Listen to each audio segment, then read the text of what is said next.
Hello friends, welcome to my channel enjoy gardening. मैं नीति सक्सेना। तो आज आपके सामने एक थोड़ा सा रेयर प्लांट है, बहुत खूबसूरत फूलों वाला प्लांट है और ये है निकोटियाना एलाटा। इसके बारे में बताऊंगी।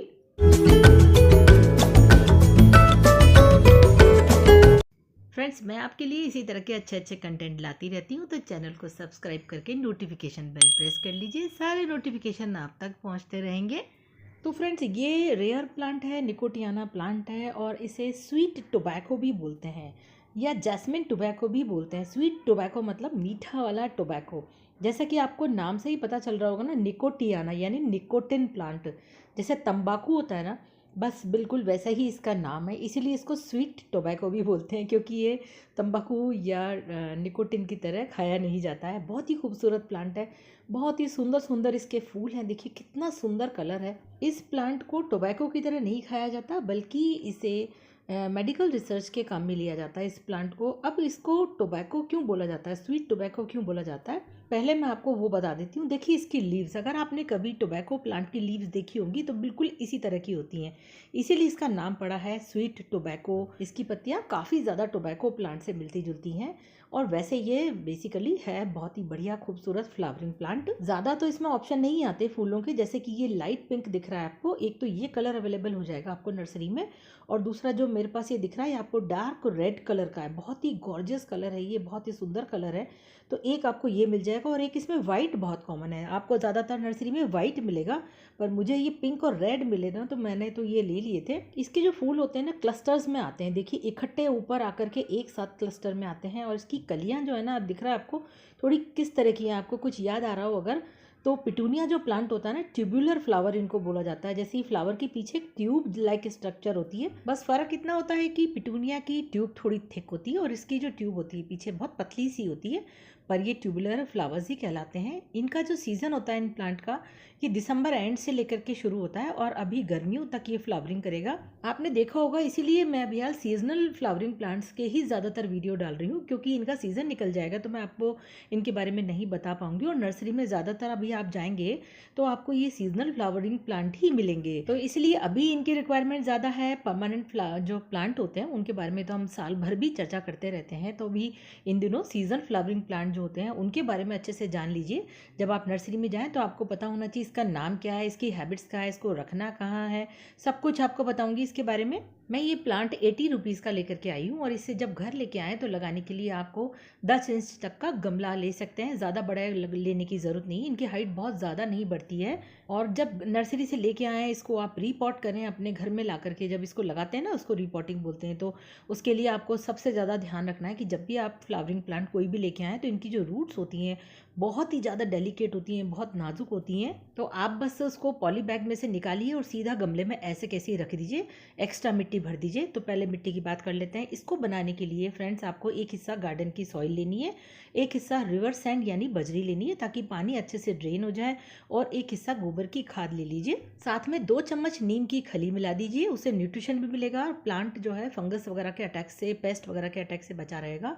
या फिर आप नीम खली के अलावा अगर नीम खली नहीं डालना चाहते हैं तो साफ फंजीसाइड भी डाल सकते हैं। सॉइल जो जब भी आप बनाए ना फ्लावरिंग प्लांट्स की या किसी भी प्लांट की, वेल ड्रेन होनी चाहिए, जिससे पानी इजीली निकल जाए, ताकि ओवर वाटरिंग की वजह से जो फंगस वगैरह का अटैक होता है ना, तो वो होने के चांसेस नहीं रहते हैं। दूसरा, ये ड्रेनेज सिस्टम जरूर नीचे से चेक कर लीजिए, कहीं नीचे होल बंद ना हो रहा हो गमले में। थोड़ी सी एक पत्थर वगैरह कुछ नीचे रख दीजिए छोटा सा, पानी ज़्यादा भी ना निकले और बिल्कुल उसमें ठहरे भी ना। चलिए, पानी की बात ही चल पड़ी है तो पानी के बारे में भी आपको बता दूं। जब भी आप पानी दें, इसके पत्तों का जो जंक्शन है ना, यहाँ पे पानी ना दें, क्योंकि यहाँ पानी भरा रहेगा तो फंगस का अटैक होगा।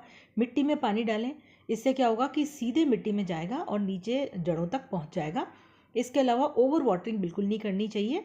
मिट्टी हमेशा फ्लावरिंग प्लांट्स की नम बनी रहनी चाहिए, यानी नमी होनी चाहिए मिट्टी में। मिट्टी बिल्कुल भी ड्राई नहीं रहनी चाहिए। फूलों वाले पौधे की मिट्टी जब ड्राई हो जाती है थोड़ी सी और जड़ें को पानी नहीं मिलता तो बहुत जल्दी सूख जाती हैं, और फ्लावर्स जो होते हैं बहुत ही नाजुक होते हैं, उनके पेटल्स बहुत नाजुक होते हैं और वो सूख जाते हैं। मैं आपको दिखा देती हूँ नमी मतलब क्या होता है। देखिए, मिट्टी में कुछ इस तरह की नमी होनी चाहिए, ठंडी ठंडी रहनी चाहिए। अभी कीचड़ जैसी मिट्टी बिल्कुल भी नहीं है, ये हल्की हल्की गीली है और बिल्कुल भुरी भुरी भी, सूखी हुई भी बिल्कुल नहीं है।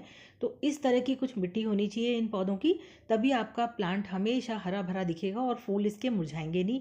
डेली पानी दें क्योंकि धूप का पौधा है, बस देख करके दें कि ओवर वाटरिंग बिल्कुल ना हो। और जब भी पानी दें इनके फूलों पर पानी बिल्कुल ना दें। फूल क्या होता है, वजन से लटक जाते हैं, नीचे झुक जाते हैं और जो है ख़राब हो जाते हैं। तो इसलिए पानी फूलों के ऊपर बिल्कुल मत दें, स्प्रे करें तब। पत्तियों पे भले ही हल्का फुल्का कर सकते हैं, ज़्यादा नहीं कि पत्तियों के जंक्शन पे पानी ठहर जाए। सर्दियों के ये फूल हैं, जनवरी के मौसम में बहुत ज़्यादा ठंड होती है, तो जब आप पानी दें तो ऐसे समय दें जैसे 10 बजे के बाद दें या शाम को 5 बजे के पहले दें। रात को पानी ना दें और सुबह उठते ही अर्ली मॉर्निंग पानी मत दें, क्योंकि वैसे ही पौधों पर थोड़ी सी ओस वगैरह की जो है बूंदें होती हैं, पानी पहले से ही ठहरा हुआ होता है, तो थोड़ी सी धूप निकलने दें। जब ओस वगैरह सब उड़ जाए तब पानी दीजिए। तो चलिए अब बात कर लेते हैं कि जब आप इसको नर्सरी से लेके आएँ, आपने पॉट में लगा दिया, इसको खाद भी दे दी, सब दे दिया, तो इसको रखें कहाँ। इसको चाहिए पूरे दिन भर की सनलाइट, कम से कम 6 घंटे की डायरेक्ट सनलाइट चाहिए। अगर आप सफिशेंट इसको प्लांट को सनलाइट नहीं देंगे ना, तो क्या होगा, धीरे धीरे एक तो फूल कम आएंगे, छोटे भी आएंगे और इनके कलर भी अच्छे नहीं आएंगे। देख रहे हैं आपको कितना ब्राइट कलर है। इतना अच्छा कलर लाने के लिए इनको फूड चाहिए, और फूड फ्लावरिंग प्लांट को कहाँ से मिलती है, सनलाइट से मिलती है और खाद से मिलती है। तो इसीलिए मैक्सिमम सनलाइट दीजिए। इसके अलावा सनलाइट आप कम देंगे तो दूसरा एक इसमें और परेशानी हो जाती है फूलों वाले पौधों में, कि फंगस वगैरह के अटैक हो जाता है, पेस्ट का अटैक हो जाता है। तो इसलिए सनलाइट अच्छे से दीजिए तो भर भर के फूल आएंगे, कलर भी बहुत ही सुंदर आएंगे। अब भर भर के फूल चाहिए आपको, तो आप क्या क्या कर सकते हैं। जब आपने प्लांट को रीपॉट किया है तब तो आपने एक बार खाद डाल दी, उसके बाद 15 दिन के बाद आप इसमें 1 मुट्ठी वर्मी कंपोस्ट डाल दीजिए और इसे रिपीट करते रहिए।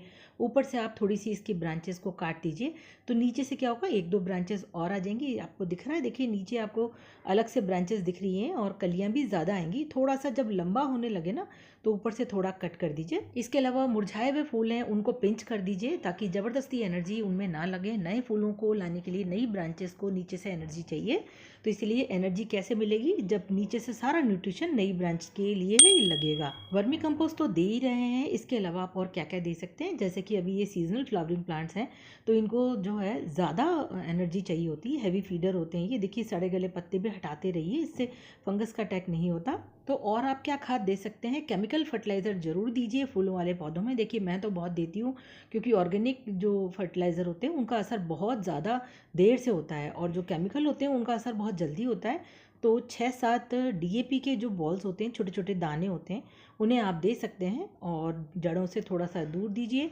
इसके अलावा बोन मील फर्टिलाइज़र आप दे सकते हैं, इसके अलावा बनाना पील का फर्टिलाइज़र दे सकते हैं, इसके अलावा सीवीड फर्टिलाइज़र दे सकते हैं, जिनसे कलर बहुत अच्छे आते हैं। और हर खाद को आपको 15 दिन में रिपीट करना है। और जब प्लांट के पत्ते सूखने लग जाएं, फूल कम होने लग जाए, इसका मतलब उसका सीजन जा रहा है, तब आप खाद देना बंद कर दीजिए। ये प्लांट थोड़ा सा रेयर प्लांट है, आपको कभी कभार ही नर्सरी में मिलेगा। मतलब मुझे तो ये पहले कभी दिखा नहीं नर्सरी में, मुझे पहली बार ही दिखा, तो इसीलिए मैं लेके आई स्पेशली आपको इसके बारे में सारी इन्फॉर्मेशन देने के लिए। चलिए अब बात कर लेते हैं प्रोपगेशन की। इसका सीड्स से इसको लगाया जाता है और अक्टूबर के लास्ट तक इसके सीड्स लगाए जाते हैं, तो ये इस समय तक फ्लावरिंग स्टार्ट कर देते हैं।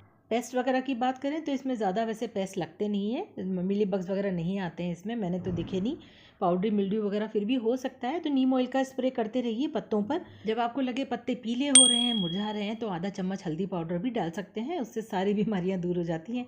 तो फ्रेंड्स मेरे हिसाब से मैंने आपको इसके बारे में सब कुछ बता दिया। अगर वीडियो अच्छा लगा है तो लाइक कर दीजिए, जल्दी से चैनल को सब्सक्राइब करिए, दूसरों तक मेरी जानकारी ज़रूर शेयर कीजिए। Bye bye.